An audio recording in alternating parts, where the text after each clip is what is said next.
တနေ့မှာမင်းဘဝထဲကနေငါအပီးတိုင်ပြုတ်ကွယ်သွားခဲ့ရင်ဒါလေးကိုတော့တီးပေးပါငါမင်းကိုပြည့်စုံအောင်မချစ်ပေးနိုင်ခဲ့ပြီမင်းငါမှရှိတဲ့အချစ်တွေအားလုံးနဲ့တော့အကျွေးမဲ့ချစ်ခဲ့တယ်ဆိုတာကိုပါငါရှိမှတခြားရွေးချယ်စရာလမ်းတွေအများကြီးရှိခဲ့ပါလေရဲ့နဲ့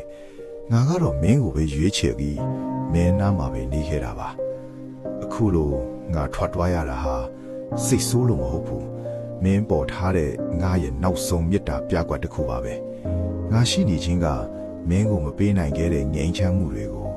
ငါမရှိတော့တဲ့အခါမင်းအပြည့်အဝရရှိပါစေလို့ဆုတောင်းပါတယ်ငါရဲ့အချစ်တွေကရှုပ်ထွေးခဲ့မယ်အဖြစ်အနာအစားတွေလည်းရှိခဲ့လိမ့်မယ်ဒါပေမဲ့အဲ့ဒီအချစ်တွေကတကယ်ကိုစစ်မှန်ခဲ့တာပါမင်းကိုလက်လွတ်လိုက်ရတဲ့အချိန်မှာတော့ငါမပေးနိုင်ခဲ့တဲ့ပျော်ရွှင်မှုတွေမင်းစီရောက်လာဖို့ငါအငြင်းဆုတောင်းပေးနေမှာပါ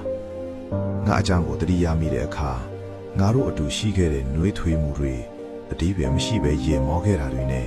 စကလုံးတွေတော့မလိုခဲ့တဲ့တိတ်ဆိတ်နေတဲ့ချင်းလေးတွေကိုပဲအမှတ်ရပေးပါငါတိတ်ဆိတ်နေတဲ့အချိန်တိုင်းမှာလည်းမင်းကိုတိတ်တိတ်လေးချစ်နေခဲ့တာပါလောကကြီးကမင်းအတွက်အယံပင်ပန်းခက်ခဲလာတဲ့အခါငါမင်းကိုအမြဲဂရုစိုက်ခဲ့သလိုမျိုးတဆုံးတစ်ယောက်က